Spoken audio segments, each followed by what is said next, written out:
Hello दोस्तों, स्वागत है आपका हमारे चैनल पर। मीरा का पति उससे नाराज था। वह अपने पति को मनाने की हर कोशिश कर रही थी मगर विफल थी।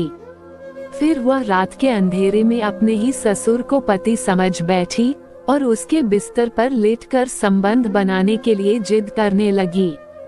दोस्तों, चढ़ती जवानी और हवस की यह कहानी मीरा नाम की लड़की की है। करीब एक हफ्ते पहले मीरा का अपने पति से किसी बात को लेकर मनमुटाव चल रहा था। उसका पति गुस्से में बरामदे में सो रहा था। दूसरी तरफ मीरा का ससुर भी सो रहा था। मीरा सोच रही थी कि पति को कैसे मनाए।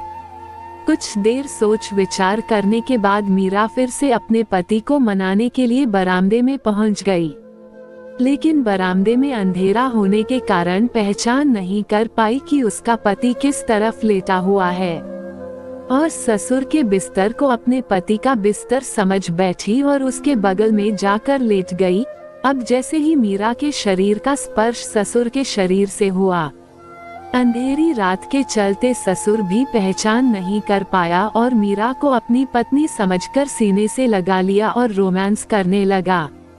कुछ देर रोमांस की सारी क्रिया करने के बाद जब दोनों शांत हुए तो मीरा का ससुर मीरा को अपनी पत्नी समझकर कहने लगा, क्या बात है मेरी चमक छल्लो, आज तुम्हारा फाटक बहुत टाइट है।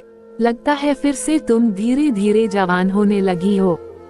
ससुर की आवाज सुनकर मीरा के पैरों तले जमीन ही खिसक गई और तुरंत ससुर के बिस्तर से उठकर अपने रूम में चली गई। अब मीरा को नींद नहीं आ रही थी क्योंकि उसके दिमाग में वही बात बार बार रिपीट हो रही थी, जिसके चलते वह पहली बार में ही अपने ससुर के बदन और नमकीन पसीने की दीवानी हो गई थी और अंदर ही अंदर उसे बहुत खुशी प्राप्त हुई। इसके बाद मीरा का अपने ससुर के प्रति लगाव बढ़ गया और धीरे धीरे उसे अपने प्यार के जाल में फंसाकर पति के चोरी चोरी रातें रंगीन करने लगी थी। लेकिन एक दिन ससुर के साथ मीरा बाथरूम में संबंध बना रही थी, तभी अचानक उसकी सास ने उसे देख लिया। इसके बाद सास और बहू के बीच विवाद इतना बढ़ गया कि मीरा के पतिदेव तक बात पहुंच गई, जिसके बाद उसके पति ने एक कदम आगे बढ़ाते हुए अपनी पत्नी मीरा को घर से भगा दिया और वकील से परामर्श लेकर अगले ही दिन कोर्ट में जाकर तलाकशुदा केस दर्ज करवा दिया।